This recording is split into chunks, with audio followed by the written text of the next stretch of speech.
Okay, hello. Yes, I would like to just do a quick unscheduled unboxing of the new Pathfinder Second Edition beginner box featuring lovely cover art from one of my favorite artists, Wayne Reynolds.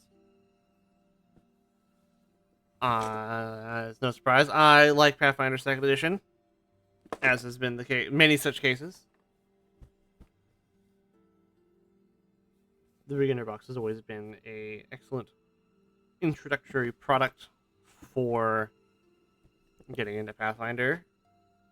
This is not sponsored. I got this through my regular Paizo subscription. I just wanted to do an unboxing because I haven't done anything in a while, and I think it's neat.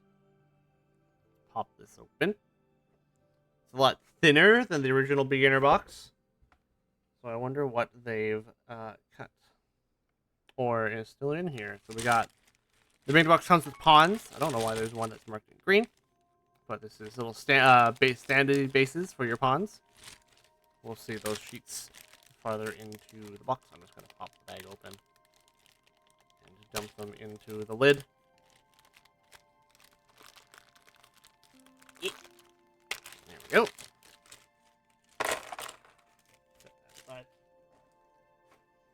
And we also got the beginner box comes with one set of color-coded dice. When we get to the character sheets, you'll see how those are related. A lot of the references for the players will reference the colored dice, so you can just say, get the green one, or get the blue one. Pull those out, since I remember how to open a plastic baggie. Scoop those up. And we'll put them over here. There we go. Component sheet. What is in the box? We got the Hero's Book, the Game Master Book, the set of colored dice, 6 blank character sheets, the 4 pre-gens, a double-sided flip mat, a bunch of pawns, a bunch of bases, and some reference cards. And on the back is pretty much... Read this first. Pathfinder is a cooperative tabletop role-playing game, also called an RPG, for fantasy adventure. Grab some friends and play heroes in an adventuring party. Go on a quest, explore mysterious environments, battle dangerous monsters, find treasures, and tell a story together. If you're on your own, there is a solo intro adventure. The first beginner box also had one of these. It's kind of like a learn to play, you just bought the box kind of thing. I kind of walked you through it. If you have a group, there, depending on what you're doing, if you're GMing or if you're a player character, they got the pre-gens. They got the blank sheets and a very pared down way introduction to make a character. And then yes, the GM book. So we'll set that over here. Next we got the player reference cards. What did they put on these? How many of them are there? There should be. Oh, there's 6 of them now. The original player, they're a little bit bigger than the ones that came in the first. And there's 6 of them instead of, I believe the first one came with 4. So, your 4 PCs, and then 1 for the leftover for the GM, and then 1 leftover if you're playing for a party of 5. There's a lot of things that come with a party of 5. Put these over here and just look at this real quick, what they put on here.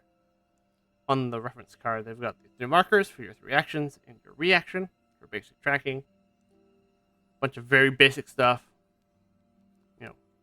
Dropping prone and interact, how basic leap action works with jumping, seeking, stand, step, stride, strike,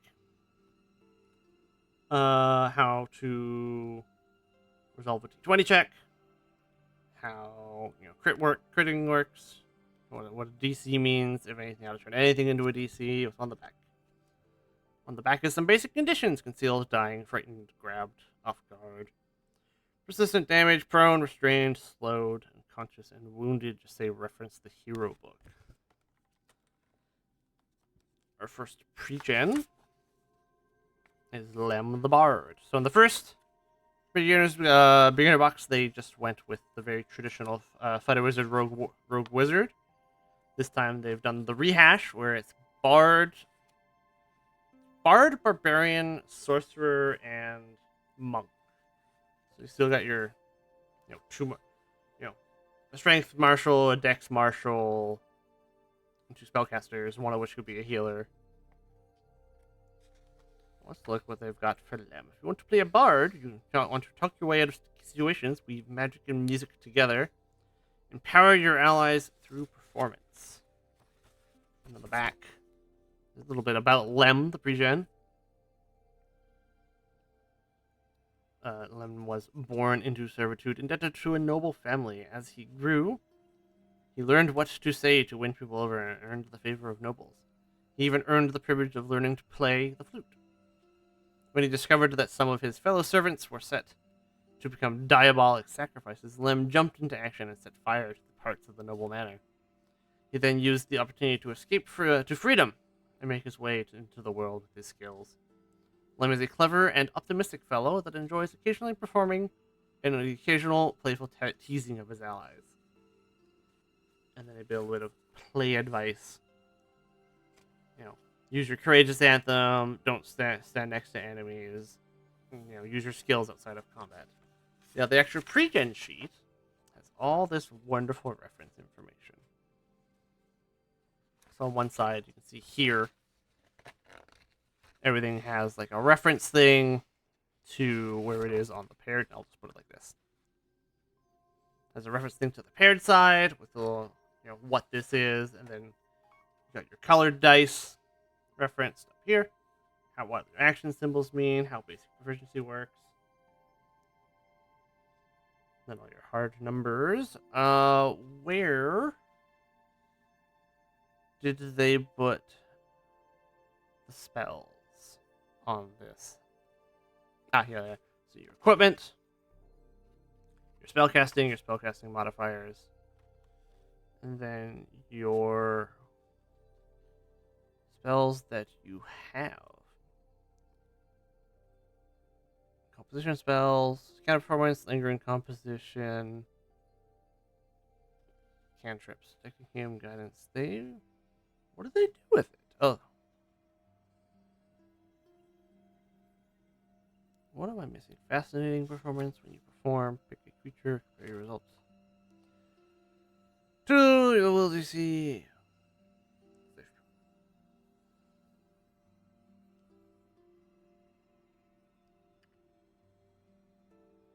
Oh, there's Courageous Anthem. I'm blind.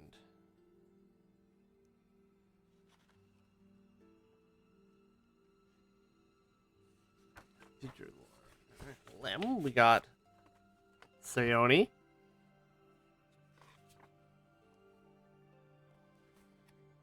The Sorcerer.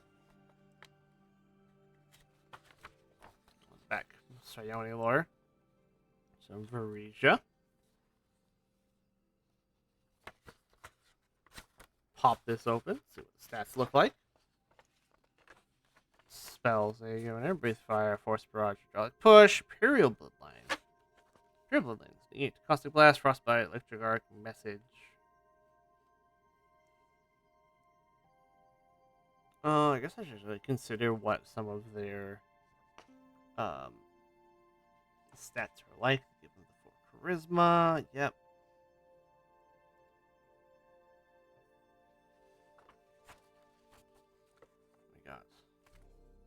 I'm just going to flip this around. Amiri the Barbarian. Oh, Amiri.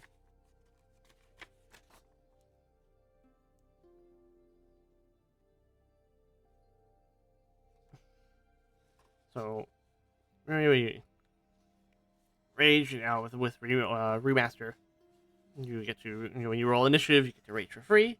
It looks like they gave her a studded charge according to the little advice snippet.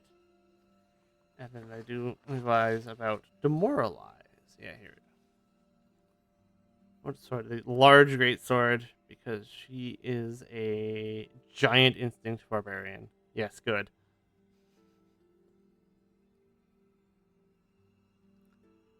Thank you for referencing the fact that she's a giant instinct barbarian and does a monstrous amount of damage, because barbarians are silly.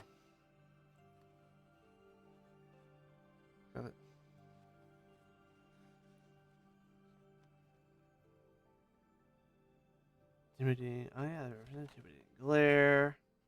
Raging intimidation. Quick reference for all of her stuff. Spellcasters. John the monk. What monk stance? What monk build do we have for Sajan?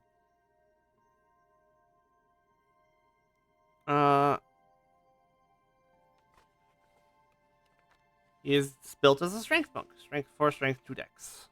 1 con. Still has got his 17 armor because expert in unarmored is very good. Tiger stance. Okay.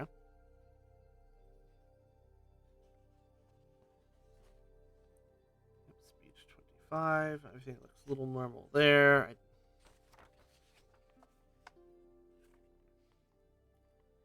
The Hero's Handbook. What? This is all player reference stuff and how to play the game from a player perspective and let's see here. Hero's Handbook. What do they got in here? They got the little how to make a character. So create a concept, start building out your attributes using what we like to call the Pathfinder ABCs: ancestry, background, class, and then buy your equipment. Finish off running your stats out. And then they've got some basics for creating a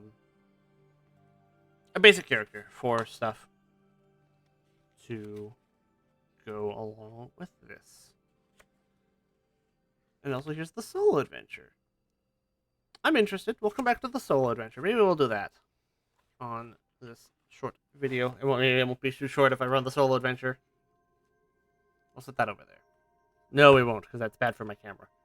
Let's set this over here. I got a collection of blank sheets. These are blanks. Oops. Reference on both sides. These are closer to how a typical adventure sheet is laid out, but they are capped for the small scope. You can see they've only got rank 1 and 2 spells.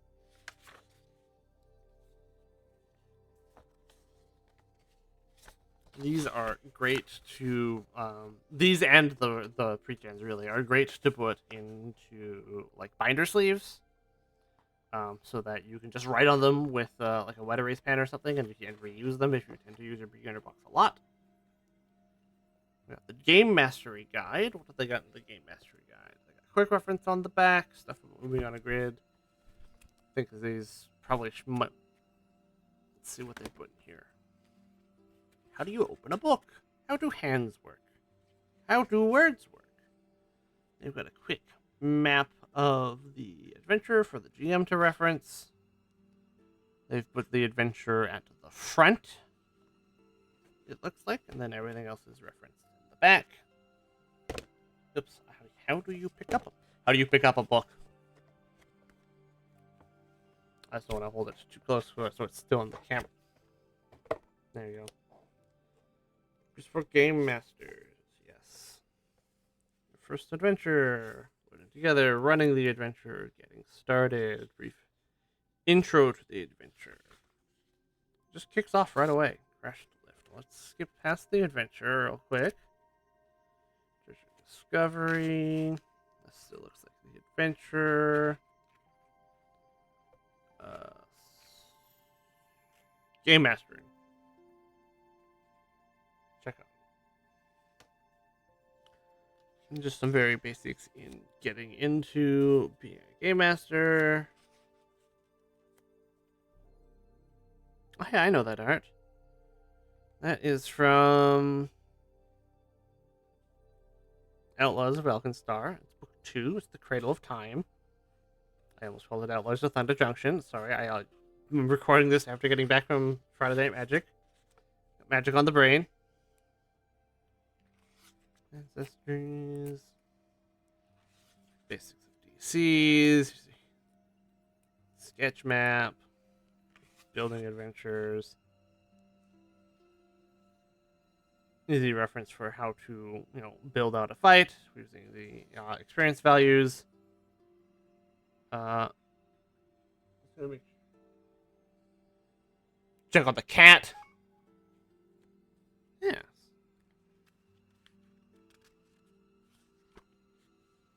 Some basic equipment because it is still the beginner box. I don't go too ham on it.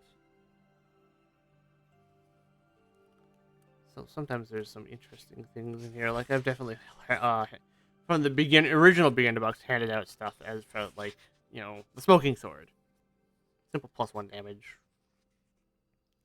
Traps. Oh, there's the smoking sword. It is in fact back, as well as its other elemental equivalents. My phone keeps going off. Excuse me, phone. I'm recording. Turning weapon. Turning weapon 2. Thanks, beginner box, for making that simple.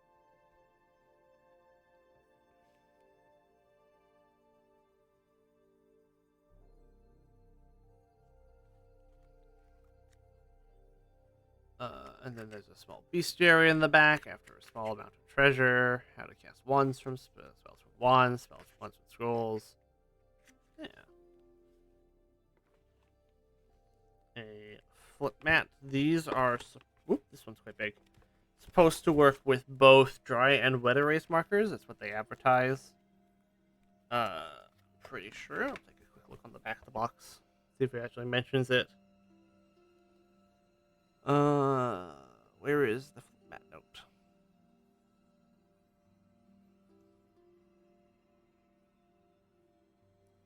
Nope, it doesn't reference it. I think on the product page it says, wet, dry, or wet. I usually use wet erase markers. I have a vinyl mat, and that doesn't work too great with dry erase. This one seems bigger than the previous one, but it could be folded differently because the box size is different. And it's quite chunky. Definitely, yeah, it's definitely different to me. It's quite chunky. Some thick stock. Can I get this in camera? Yeah. Like the material they made this out of is quite durable. Ah! Big. So big. I think this feels blown up. These don't feel like the regular 1-inch squares. Feels like they blew it up to make it easier to see for people. Floor 1. Basic stuff. What's on the back? The back is... Oh, that looks great. That's wonderful. Nothing... Perfectly normal things are occurring in this adventure temple. It's fine. Don't worry about that. Then I got more pawns. I love the pawns. Oop, there's an insert in the back. That's an advertisement for organized play. And the follow-up adventure, Troubles in Grace. This is what they're doing for part of the release schedule. They talk about the core books, so your monster core, and your 2-player cores, and your GM core. Troubles in Grace is, like it says here, level 2 to 5 adventure that follows up on the Town of Grace. And then if you're actually interested, following up from level 5 is going to be a full adventure path for levels 5/6 to 15 called Bastion of Blasphemies, where you get sucked into a haunted castle and have to find a way to escape. That sounds fun. I've been trying to bait some friends into trying to play through that. I might still find some self-inflicted upon someone. And then an advertisement for Pathfinder Society. If you want to get into organized play, I pretty much run the organized play here where I live. I'm the only GM running Pathfinder out of the game store here. And then we got the pawns. These are excellent quality. Paizo makes very good game piece pawns. of the Monster Core set, and as well as my beginner box. They include new art for these. Oh, that's a little close to the mic. Hello, microphone. These all have not entirely new art. Well, there is some new art. A bunch of new art. A bunch of new variances of art, because it has to be for the new, for the classes that include it. So you got all these different barbarians, barbarian styles. Yeah, bards. I love. Let me get this closer here. Look at this. This one right here. I love this art. Bearded dwarf women.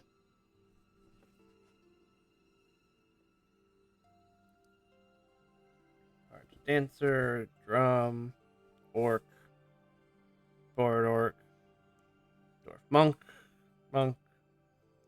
elf monk, human monks, orc monks, dwarf sorcerer. Good call. Elf sorcerer.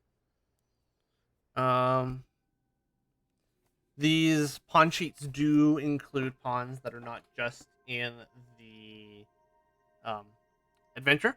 They do include a bunch of extra like basic creatures for if you're running your own adventure with the materials that are included in the basic box. Here's some of your pre-gen tokens. I guess the Lem is not here because Lem is a small, and the small is one a different one. So the Mary, yep. More basic stuff. These are all sorted alphabetically. A couple larges. Sea hag, ghouls.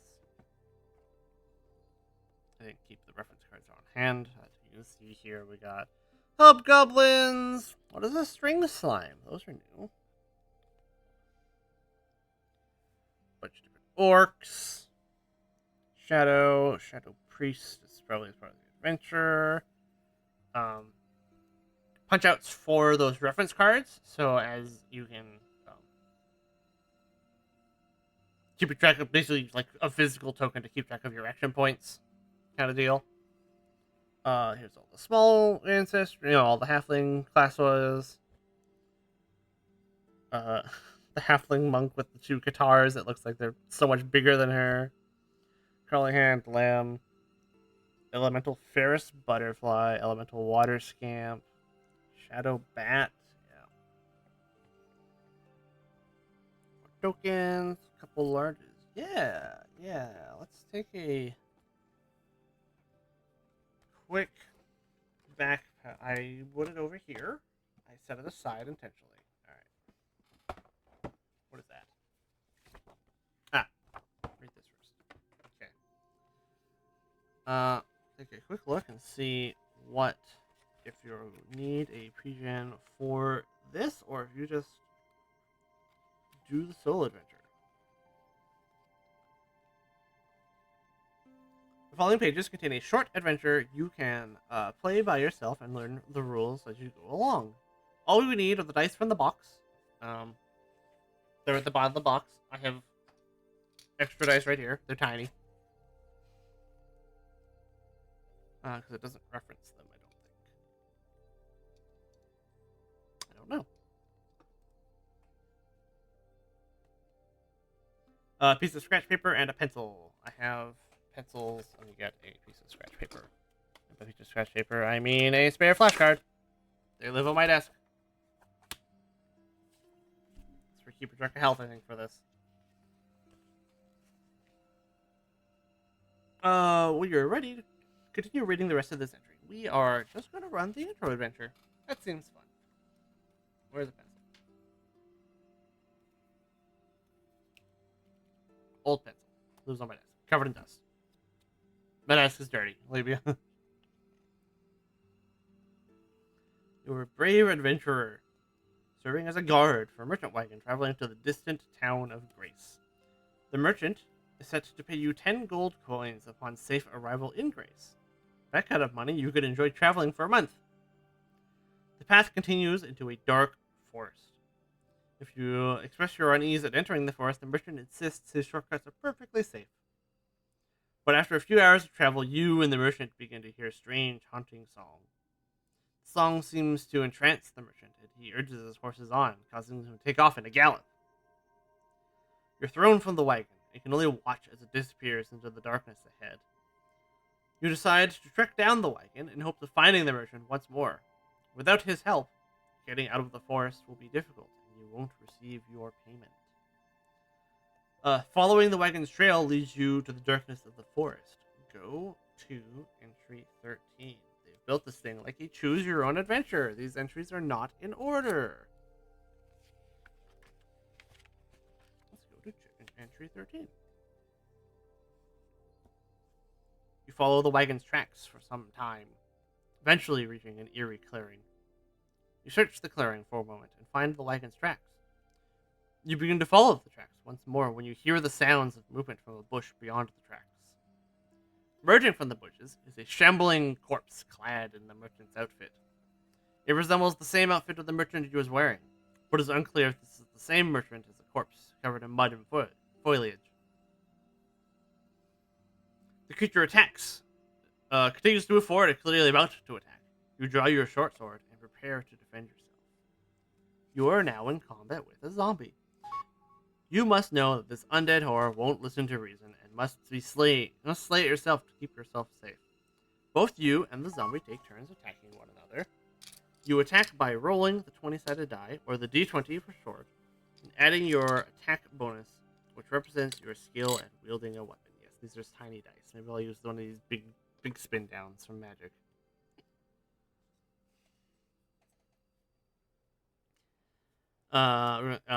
Anyway, attack bonus, which represents your skill at wielding a weapon.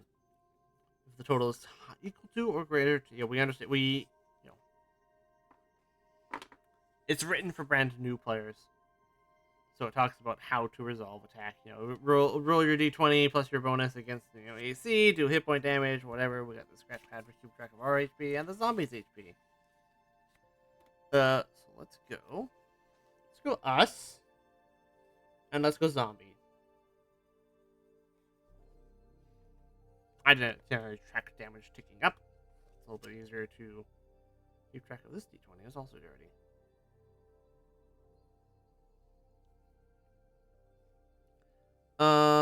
Combat occurs in rounds. Check your AC. Combat occurs in rounds. Once both you and the zombie take turns, with you taking the first turn each round. On each turn, you can use 3 actions. Once you have used your 3 actions, at the zombie's turn.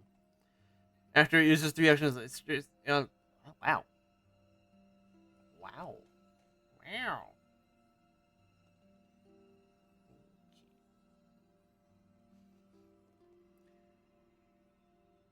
Once you've used your actions, it's the zombie's turn. After it uses 3 actions, it's your turn again. This repeats until one side is defeated. The actions are denoted by the action symbol. On your turn, you can use the following actions. Strike with your sword. And it does talk about adding your multi-attack penalty. So you add 7, then you add 2, and then you subtract 3. And then you do d6 plus 4. We're a strength class.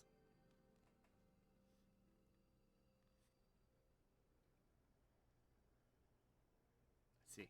Thank you, Twitch. Or can hide in the bushes to dodge things. Alright, so plus 7, d6 plus 4, AC is 18, so I don't have to keep referencing it. So I go AC is 18. Wow. You also witnessed my bad writing. Short sword plus 7. And it deals d6 plus 4. We have our HP. How much HP do we have? 20.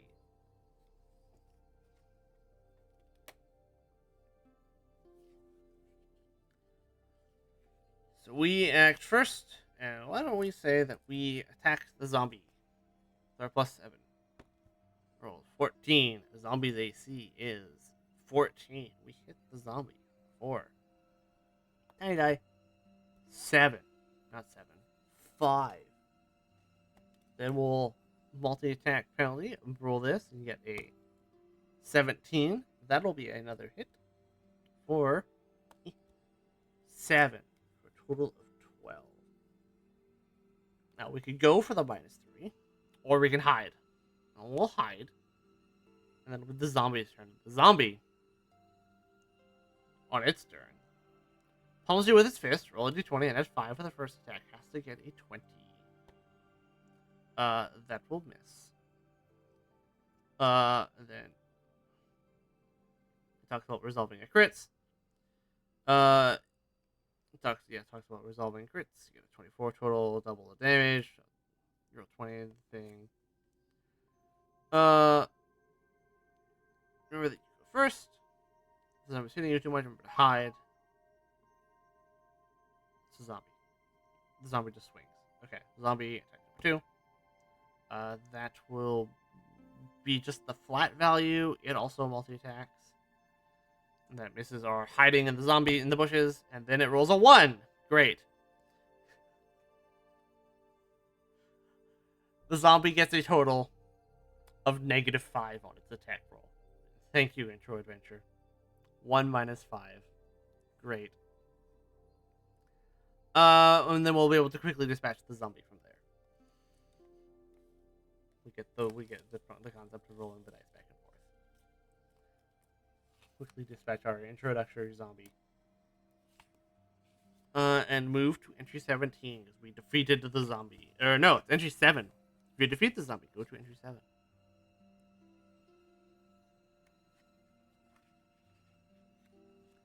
You manage to leap away from the zombie's grasp and drive your sword deep into its side.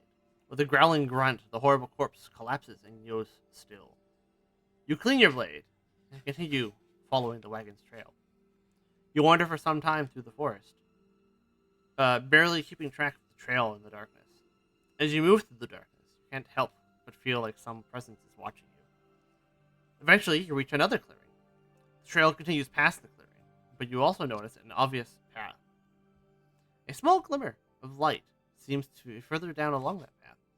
The light might be a way out of the forest. The forest has already been plenty trouble for you, so leaving the forest crosses your mind. But you're also still in search of the merchant. You can choose to follow the path to leave the forest with the glimmering light, or you can follow the wagon trail. And both of which seem not great, because, glimmering light in the forest, is it a wisp? Is it a forest spirit? Is it bait? But also, we just saw the merchant turned into a zombie. What happened to his cart? Let's go follow the cart. I don't trust the twinkling light, so we move to entry 18. That's too far. It's another example of play. Here. You continue to follow the wagon's trail, eventually coming to a clearing that holds a large, imposing manor. The wagon and horses stand outside the manor, since seemingly abandoned. Footprints lead into the house. Following the footprints, expecting to find the merchant inside. Instead, you find yourself in an elegant entryway ridden with dust and cobwebs. Muddy footprints wind across the floor. It seems the merchant was searching the area and was particularly drawn to a portrait of a young woman wearing a sapphire necklace nearby. Something feels off about the portrait, but you can't quite figure out what it is without succeeding at a perception check. Your perception indicates how good you are at noticing things. To attempt a perception check, roll a d20 and add your perception bonus, which is 4. We get a total of 9, which is a failure. We move to entry 21.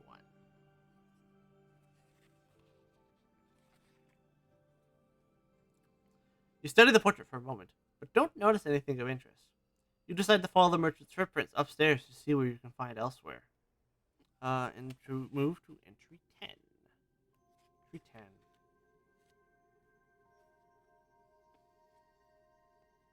Your footprints wind further throughout the manor, leading you through various rooms, including a kitchen, a dining hall, a library, and a small lounge.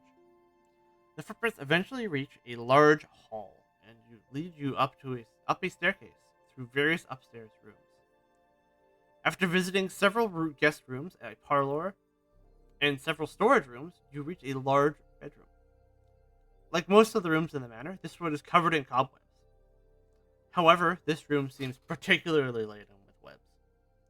Upon entering the room, you find yourself covered in webbing. In disturbing, the webbing seems to have caused something at the far end of the room to stir. Descending from above is a terrifying spider the size of a dog. We're now in combat with a spider. In this fight, the spider gets to go first. But during its first turns, it must spend 2 of its 3 actions to close the difference before it can attack. The spider runs up to us and bites us. Let's see what it says. Roll a d20 and add 8 for a total of 24 versus our AC 18, which is just a hit. Does it talk about the fort save? It does. Whenever a spider bites you, it might poison you. This happens as part of the bite, so it doesn't use an action. When you're hit by a spider's bite, you must attempt a saving throw to resist the effects of the venom. Saving throws are special rolls to resist things. Ugh. Excuse me. And it talks about the types of saving throws. Rolling a fort save. Add your fort save bonus to the roll. Fort bonus is +8. I also fail that. Alright. That's not good. How much damage does this spider do? It deals 1d4 plus 1d8 poison. 4 plus 1d8. Roll the tiny dice. 9. We take 9. And then we're gonna kill the spider. Hopefully. What's the spider's AC listed as here in our example fight?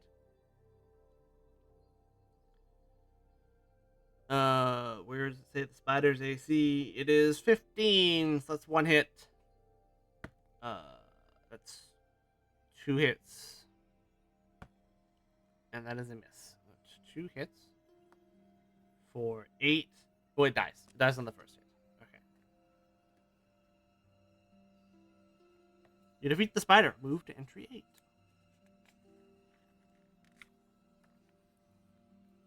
With one final swipe of your blade, it was 1 swipe. You rolled high on damage. You bring the spider down, and it falls to your feet with a loud thud. Stepping past the spider's body, you search the room for anything of note. You find a brilliant silver coin wedged between a set of drawers in the room. You note the manor's residents would care if you took the coin as a reward for dealing with their spider problem. And you get 1 silver and write it down on your piece of paper. I will do so. It's over 1 silver. Where's this going to go to? Oh, the entry loops. It's over here. As you leave the room, you find footprints that lead further down the hall. Unfortunately, the last bits of mud on the merchant's boots must have dried up or fallen off by this point, and the trail ends here. As you continue down the hall, it quickly splits into 2. To the right, you can see a staircase leading down and a faint flicker of light from within the stairwell. To the left, the hallway leads to an elegant set of doors. Which way do you go? Let's go to the right. A candle or something. You head down the hallway to the wooden spiral staircase. As you make your way down, you can feel yourself descending from the upper floor to the ground floor. From the bottom of the staircase, you can find yourself in an empty stone cellar. A lit lantern hangs from a hook at the foot of the staircase and illuminates the cellar. Enough to reveal a large pit that splits the cellar in 2. You can see another staircase beyond the pit. You consider taking the lantern with you before moving on. And we will add 1 lantern to our inventory. If your notes say press the button to go to entry 16. Oh, didn't find that one. Otherwise, go to 11. Not find the hidden passage, apparently. The only way past the pit is to climb along the cellar wall and maneuver to the other side. Here it talks about making a skill check. We're making an athletics to climb to the other side of the room. Where we roll a +7, and we need to roll an 8. That's a fail. Uh, these rolls can be dangerous. If you're attempting to climb and fail too many checks, you fall to from the wall, tumble down the seemingly bottomless pit. If you fail a total of 3 athletics checks before you succeed at 2 of them. All right. Well, that one is a crit success. My cat has decided that she now has the zoomies. And that is a success, I believe. Not 16. That's 2 successes.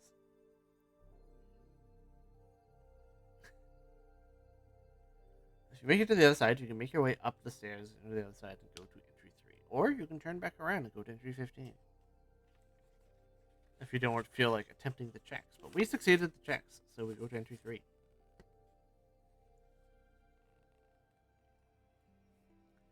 You reach the grounds behind the manor and see a vast garden ahead. The same haunting song you heard when you entered the forest seems to resound out from the center of the garden. You decide to follow the song into the garden, eventually reaching a large stone fountain. Standing at the center of the fountain is a large statue of a woman in an operatic pose, her mouth open in song. The song is emanating from the statue. As you get close to the fountain, you notice an unconscious body at the foot of the statue. It's the merchant. You begin to hurry over to wake him, but you quickly come to a stop. You didn't realize that the statue had come to life. In a chilling voice, it says, "Now that there are 2 souls here, I can lift the witch's curse and reclaim my voice and body." The statue steps down from its platform and begins walking menacingly towards you. As it does so, you notice a peculiar hole in the statue's neck. If you have gem written on your scratch paper, go to entry 19. If you don't have gem, you draw your weapons and go to entry 25. I feel like we're doing poorly. We've missed both conditional triggers.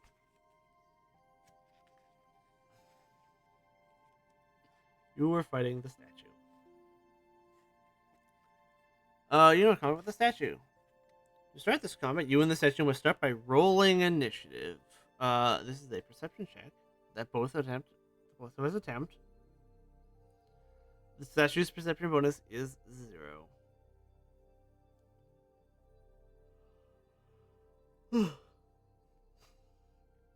Roll for both of you to determine who goes first. If you go first, you must spend 1 action to move next to the statue before making attacks. The statue is much slower, and if it goes first, it must spend 2 actions before attacking. Alright, so our book hero get a 22. And it is plus 0, so it cannot. Yeah, it goes last, you guys, a 2. So we spend one of our 3 actions to move up to it. And then we're going to strike. And then move away. 23. And there's a hit. Boop. 4-9. I'm gonna write down statue. Statue. It takes 9 damage. And then we're gonna move away. It will spend 2 actions and then strike with its fist. Boop. Ow. 28, huh? It is going to crit us by succeeding by more than 10. So our AC is 18, and it got a total of 28. So it will deal... we die. It will deal 18 damage with our already marked 9 health and get defeated and die. Does not fuck around. Move to... If the statue defeats you, go to entry 17.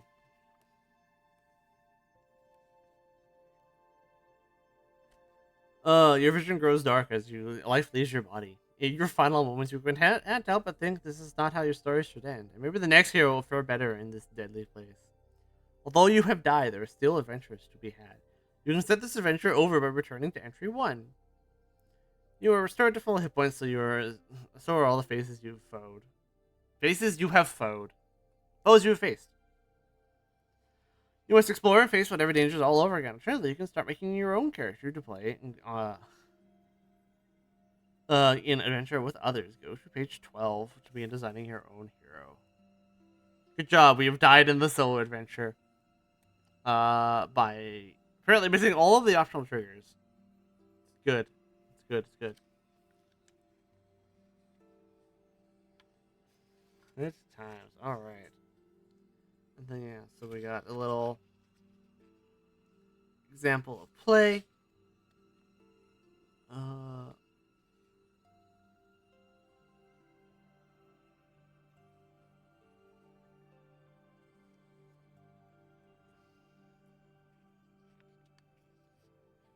It's fun. Dice, actions, bonus penalties, rank, traits, how to build a character. Alright. Pack this all back up. Yeah, and that is the contents of the new Pathfinder 2nd Edition Beginner Box. Thanks for hanging out. Thanks for listening to me read a solo adventure and walk through what's in this box. Hopefully I'll get to use it at some point in time.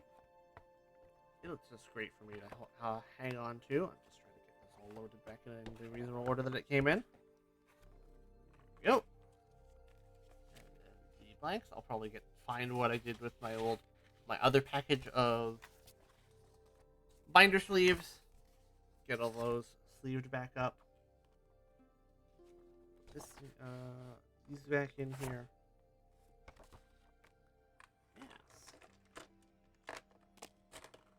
I left these aside. You can see how these all are all color coded.